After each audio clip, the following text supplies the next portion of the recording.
The ladies' tournament, meeting the formidable Laura Winthrop. The narrative momentum of the Lucy show's sixth season composite having established Lucy Carmichael's surprising rediscovery of her childhood skill at pocket billiards inside the newly feminized confines of Norton's Ball and Cue Salon now accelerates into the high-stakes arena of the ladies-only tournament. This sequence represents one of the purest distillations of the series' comic method. An ordinary woman of modest means and restless ambition finds herself elevated, through a combination of latent talent, opportunistic circumstance, and pure narrative momentum, into a public contest that tests both her nerve and her physical precision. The script handles the tournament with meticulous attention to escalating tension, physical detail, and the rich interplay between Lucy's private anxiety and her public competence, all while surrounding her with a supporting cast whose reactions amplify every comic beat. The morning of the decisive match finds Lucy already deep in the nervous energy that always precedes her greatest adventures. She has won 4 consecutive matches, and now stands in the finals against the still unseen Laura Winthrop. The dialogue captures her mixture of excitement and dread with characteristic directness. "Yeah, and I'm so nervous I've never even seen Laura Winthrop play." Friends and bank colleagues gather to offer encouragement and, more tellingly, to place small side bets. One colleague risks an entire $70 paycheck, another carefully adjusts a $9.90 wager upward to an even $10 so that he too may claim a piece of the action. Mr. Norton, ever the affable proprietor, assures Lucy that Laura ain't in the same class with you. The collective confidence of the salon regulars stands in comic contrast to Lucy's own uncertainty, creating the classic sitcom tension between external expectation and internal doubt. The cultural framing of a ladies-only pocket billiards tournament in the mid-1960s carries its own quiet significance. While competitive pool remained largely associated with male culture, the post-war decades had seen a gradual opening of recreational spaces to women. Norton's rebranding of his establishment as a ball and cue salon was itself a commercial recognition of that shift. The formal tournament represents its logical next step. By staging a public competition limited to female players and offering a substantial $1,000 prize, the script both acknowledges and gently satirizes the era's cautious expansion of women's participation in traditionally masculine pastimes. Lucy's presence in the finals is therefore not merely personal triumph. It is a small comic emblem of broader social change filtered through the series' affectionate and non-polemical lens. The arrival of the referee, Mr. Devlin, adds a note of formal ceremony. His slightly tangled greeting, "The feeling is mutually likewise," is a minor linguistic stumble that humanizes the official atmosphere and prepares the audience for the greater comic disruptions to come. Then Laura Winthrop makes her entrance. The script's description is economical yet vivid. "Oh, she's a big one." The physical contrast is immediate and deliberate. Lucy, played by Lucille Ball, with her familiar combination of wiry energy and expressive vulnerability, is placed opposite an opponent whose sheer size suggests formidable power. The visual joke is classic, the underdog heroine facing a seemingly overwhelming adversary.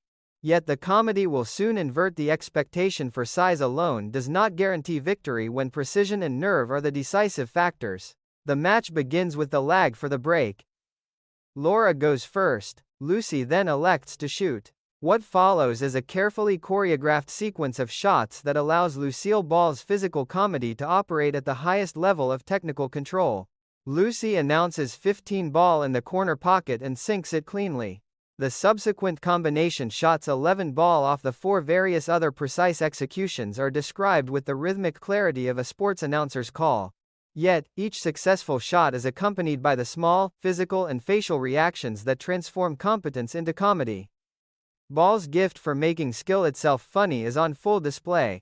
The audience watches not a cool professional but a woman who remains slightly astonished by her own accuracy, whose eyes widen after each successful contact, whose body still carries the residual tension of someone who never expected to be. Here, crowd interference becomes a recurring comic motif. Spectators press too close. Lucy must repeatedly request space. Give the contestants some air. Come on now, please, what is this, a circus?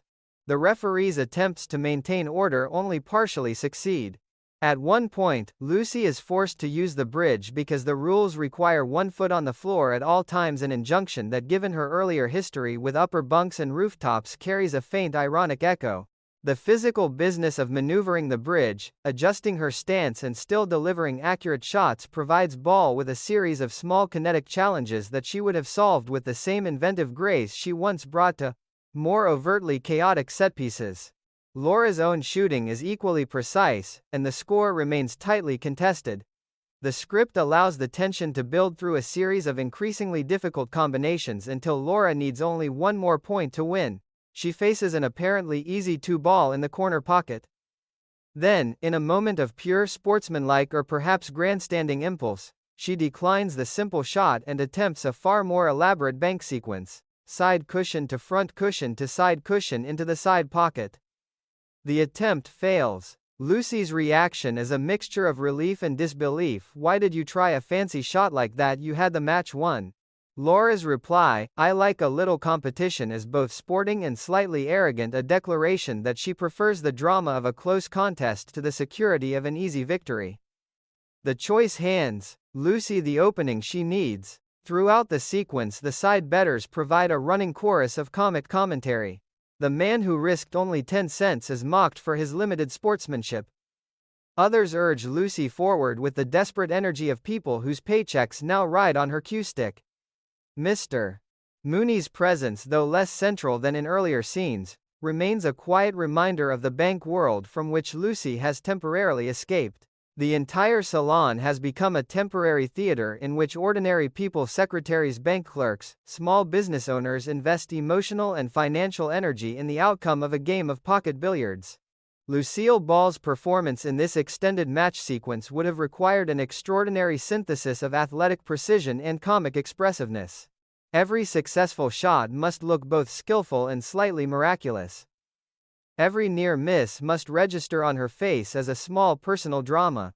The body language of concentration, the narrowed eyes, the careful placement of the bridge hand, the subtle shift of weight, must remain consistent with the character's established physicality.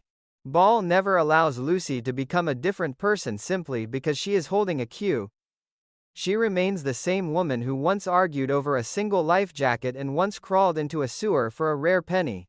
The continuity of character beneath the display of new competence is what keeps the comedy grounded and human. The thematic resonance of the tournament extends beyond the immediate physical contest. Lucy's presence in the finals is the culmination of a chain of accidents and small decisions. The complimentary ticket, Mr. Mooney's insistence on not wasting a free opportunity, the rediscovery of childhood skill, the decision to enter the tournament for the prize money. Each step felt modest at the time. Together they have placed her on a public stage where success or failure will be witnessed by an entire community of acquaintances and colleagues. The $1,000 prize continues to shimmer as both practical incentive and symbolic validation. For a woman whose professional life has been defined by secretarial work and whose previous attempt at glamorous employment ended in airborne chaos, the possibility of winning a substantial sum through pure personal skill carries deep emotional weight. The script's handling of gender dynamics remains light yet pointed. Laura Winthrop is presented as a serious competitor rather than a caricature. Her size is noted, but her ability is never questioned.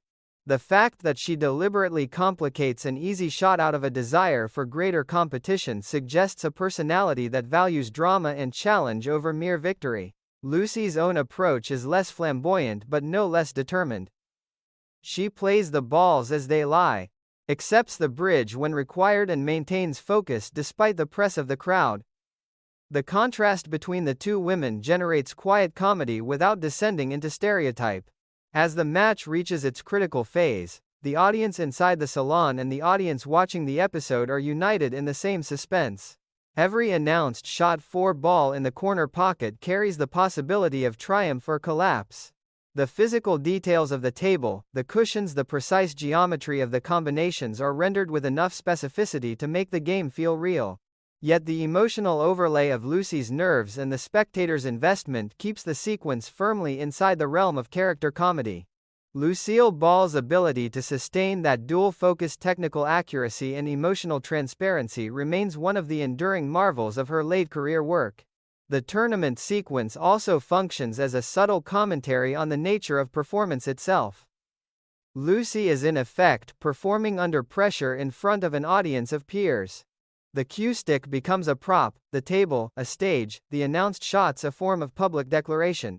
In this respect, the scene echoes earlier moments in the composite narrative, the stewardess training drills, the graduation musical. The live entertainment improvised at 30,000 feet where Lucy is required to execute a practiced skill under the gaze of others. The continuity of theme across these widely different settings is one of the composite's quiet strengths. Wherever Lucy finds herself, she must ultimately rely on a combination of preparation, improvisation, and sheer nerve. By the time Laura's elaborate missed shot hands the initiative back to Lucy, the emotional investment of every character on screen is fully engaged. The $1,000 prize, the side bets, the personal pride, the unexpected public stage all converge on the next stroke of the cue.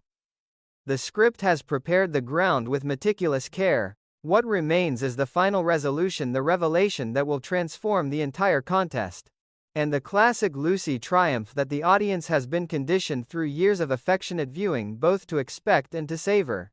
In the larger history of the Lucy Show, the ladies' tournament stands as a particularly satisfying example of the series' ability to generate sustained comic tension from a single well-chosen premise.